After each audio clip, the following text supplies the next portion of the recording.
The poor man said, गरीब माणूस म्हणाला, Sir, I am hungry and thirsty.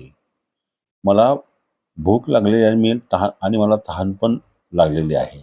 म्हणजे तो गरीब माणूस म्हणाला, साहेब, मला भूक पण लागलेली आहे आणि तहान पण लागलेली आहे.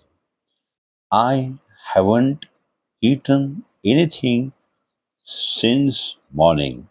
तो म्हणतोय, मी सकाळपासून काहीही खाल्लेलं नाही. हा एक पूर्ण वर्तमान काळ, present perfect tense. Please help me, कृपया मला मदत करा. Allah will shower his blessings on you. म्हणजे या ठिकाणी विलचा वापर केलेला आहे. म्हणजे हे सिंपल फ्युचर टेन्सचं वाक्य आहे. अल्लाह म्हणजे देव तुमच्यावरती आशीर्वादांचा वर्षाव करेल, असं ते वाक्याचा अर्थ आहे. The mullah smiled and said. म्हणजे मुल्ला हसला आणि म्हणाला, माय डिअर मॅन, म्हणजे माझ्या प्रिय माणसा, इज दॅट ऑल? इतकंच का? Is that the reason why you called me down? यासाठीच तुम्हाला खाली बोलवलं का? असं या ठिकाणी त्याने प्रश्न विचारलेला आहे. मग पुढे तो म्हणतो, येस, हो, sed the old man hopefully. म्हणजे आशेपूर्ण किंवा आशा लावून तो काय म्हणतोय, हो.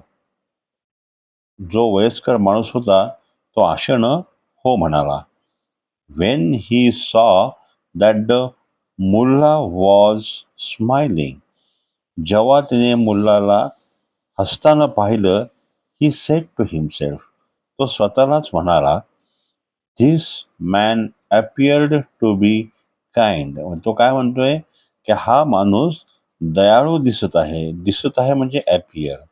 आणि पुढे म्हटलंय, I am sure he will feed me well. म्हणजे मला आशा वाटते की मला नक्की वाटतंय तो मला जेवण देईल.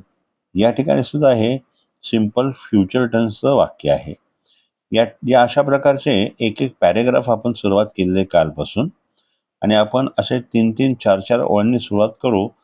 मग पुढे पुढे आपण मोठमोठे पॅरेग्राफ्स कॉन्व्हर्सेशनचे बघूया. Okay, thank you.